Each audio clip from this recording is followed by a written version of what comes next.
welcome back.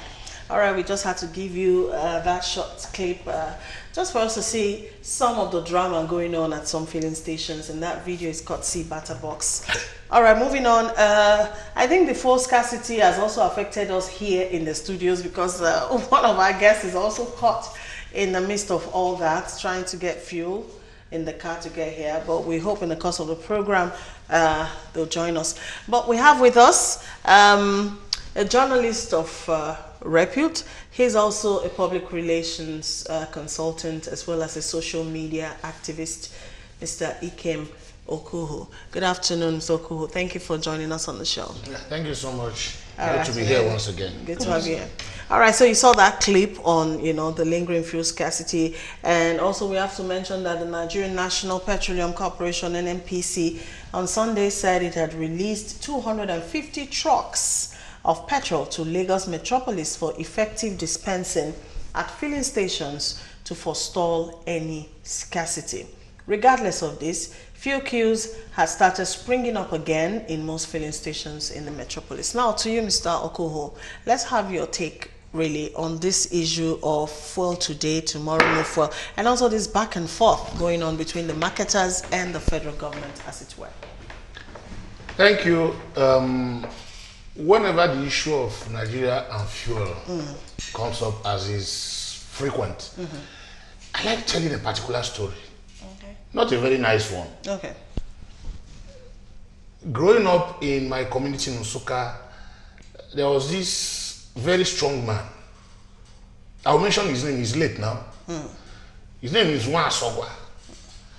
Nwansogwa was strong. He was a farmer, even though he didn't own farms. What he does is that if you want to plant your own field, you contact him, pay him, he does it for you. Nwansogwa was a great hunter. If you have a big tree in your compound that you want to cut and you can't afford to pay those lumber people, call him. He uses his axe and bring it down. He was that strong. Like I said, he was a hunter. On a day he goes out hunting, kills antelope, grass cutter, any kind of bushmeat. He brings it home. There is this palm wine joint in the community. He goes over First of all, is this a true story or a It's fable? a true story. Okay. I knew this man. Okay. It's not even been long he died. All right, go ahead. He goes to this palm wine joint to sell this game that he just killed. Okay. At that time, I think I was in primary secondary school when this thing was happening, but I couldn't forget. Nwansogwa would sell this thing for maybe 10 naira, 15 naira, as it were. And before he leaves, he tells the old woman who runs the place, "Madam, I am going home to take my bath, but I'll be back in the evening. Please reserve the rear leg for me, reserve the head for me." This is something he sold for 15 naira. And he comes back, the woman will add pepper, add salt, add palm oil, and cook it. And Nwansogwa will come and buy one rear leg of a whole animal he just sold for 10 naira.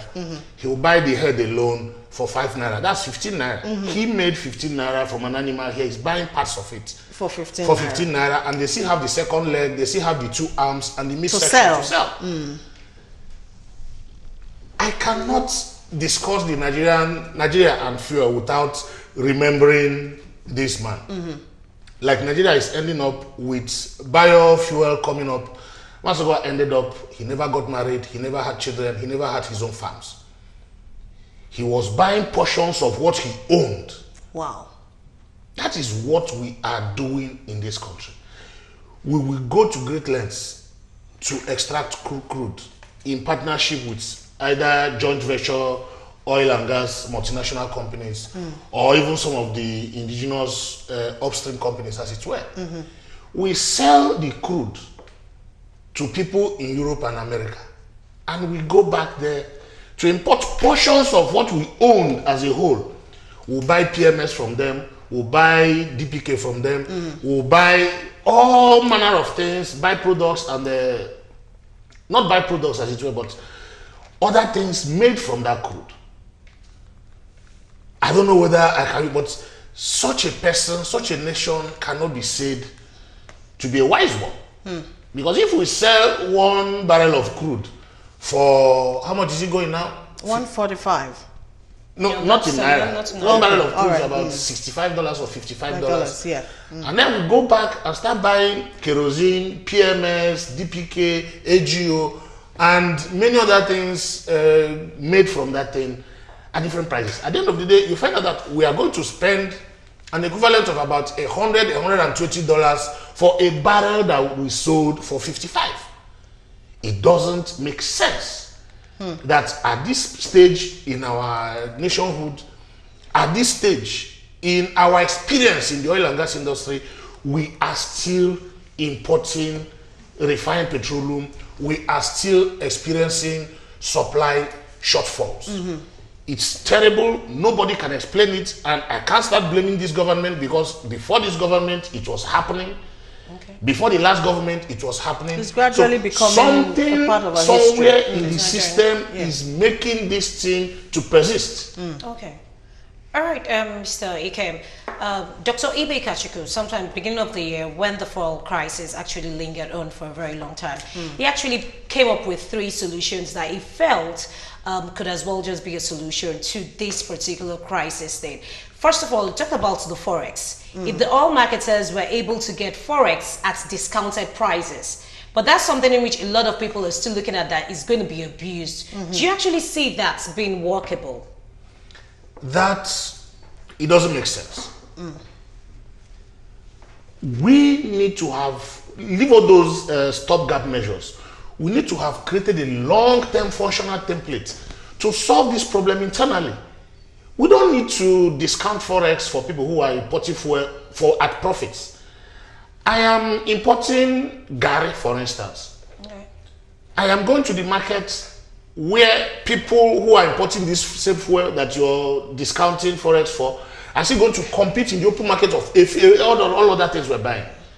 What makes them different? Are they more essential than myself? What Kachiku should be telling us is what government is doing, what they have done to make sure that we stop this thing. We have been doing turnaround maintenance for God knows how long on our refineries. It's not working. We license some people to establish modular refineries. We have not seen action in that area. What we do is, like I said in the last time, banning, and fighting some of the small places we need to make gains. Why are we destroying these refineries in the creeks? They are illegal. Yeah, illegal. That's Is there any way we can legalize them to make sure that some of the because we can solve Lagos, because Lagos is in the eye of the storm. If there's supply gap in Lagos, the whole country feels it. If there's supply gap in Abuja, if you are during the break, I left Lagos on 29th. I bought fuel here at 145. I had to queue, but I bought at 145. My car took me to Onitsha. I bought fuel in Onitsha at 250 naira, 260 naira to top up my tank to take me home. I paid 250 naira. So if we solve Lagos, what about the rest of the country?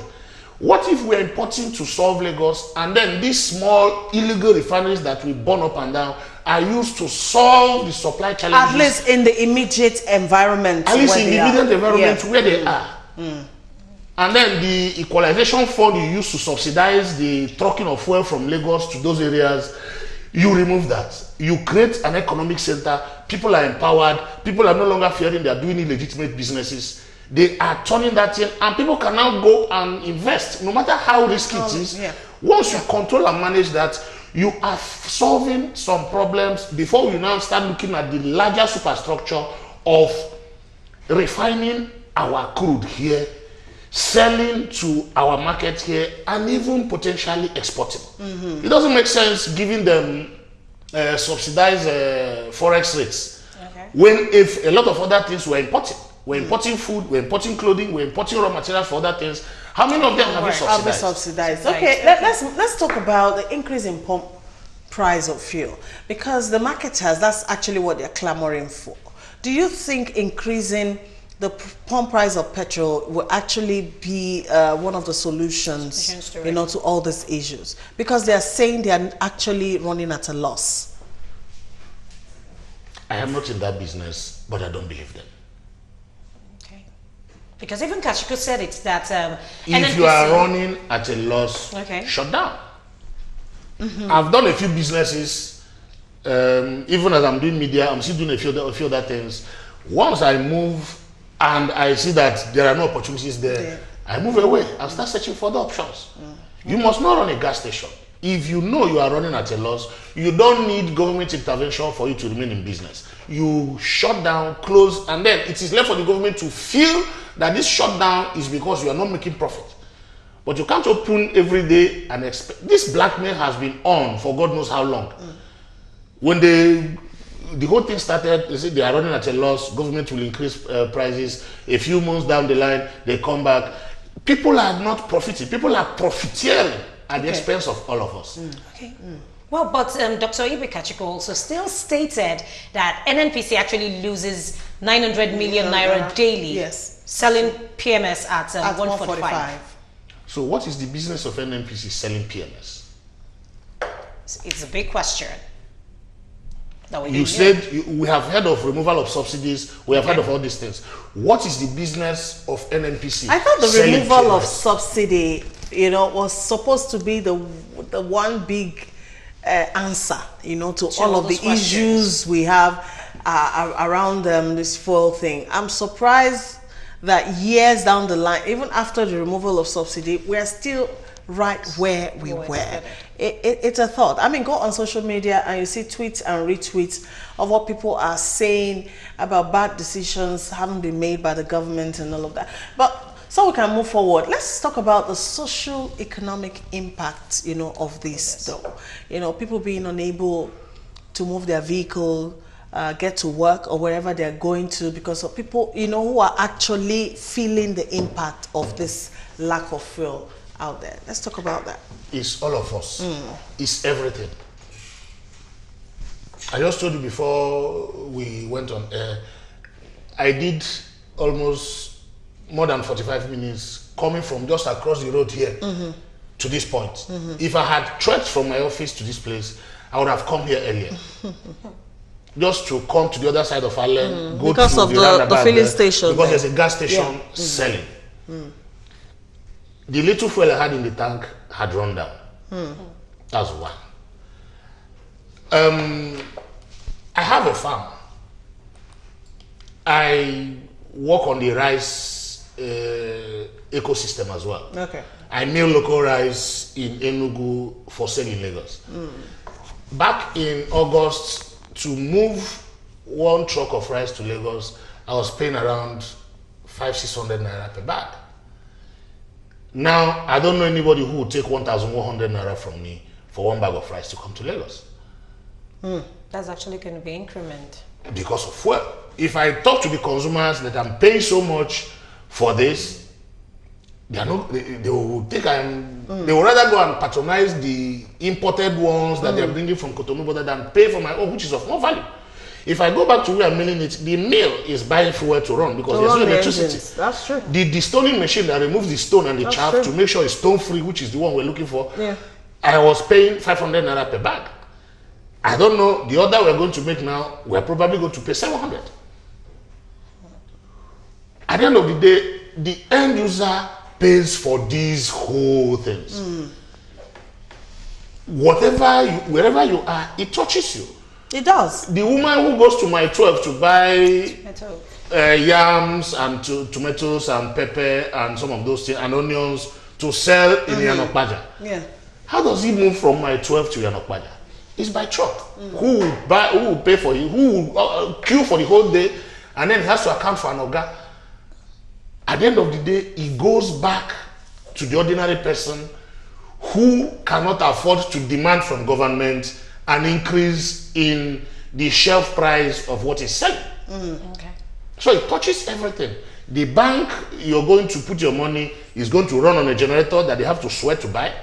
So when they say they are adding small 10 kobo to their deductions on your account, you understand where those things are going? Yes, we do.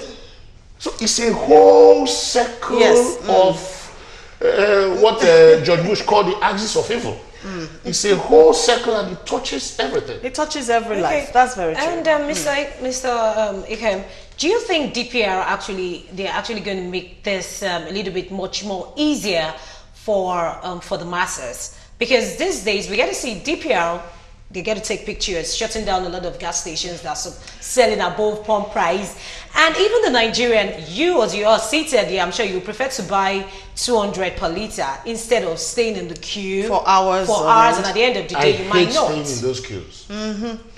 And DPR, it has got to a point where I don't believe this guys in government. Okay.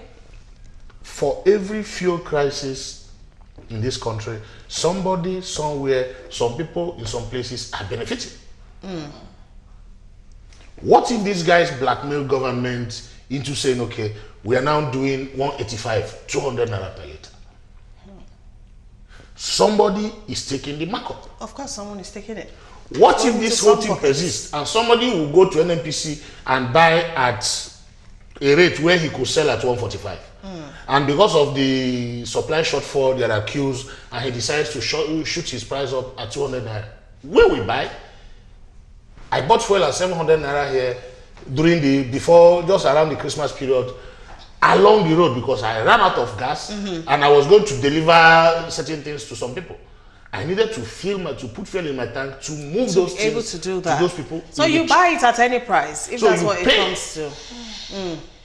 So DPR has not been sincere with us. I don't think they have. And I don't think they've been as active as they should be. Tiny, minute, small, infinitesimal group of who are profiting from our collective headache in this country. All right, we have to move it along because of time. We have a feedback here that's saying, please, I just put on my TV. Can you tell me what you're discussing? First topic today is the lingering fuel scarcity, especially as we have it here in Lagos. But we're moving on from that to our next topic, which is on the continuous volatile relationship between South Africa and Nigeria. Having said that, the number on the screen is for SMS only. Please do not call the number, as a lot of people are doing already. Don't call the number. Just simply put your thoughts into a text message and send it across, and we'll see if we can read it. The number again is 0708-740-7508. All right, it will be on the screen, so you can do that. Another feedback here says, please, what is federal government doing concerning this fuel scarcity, and what action do they put in place to stop this thing? 0907111 blah blah. Stop calling this number. All right, another one says the government of the day has lost focus and have little or no feeling for the masses. They should be able to tell us the bitter truth for once. Okay. The NNPC should come out and be sincere. All right, let's take another break. Let's go and take this short clip on the xenophobic attacks as we have it in South Africa. When we come back, our second guest will be joining us, and we'll also move the discussion along. Stay with us.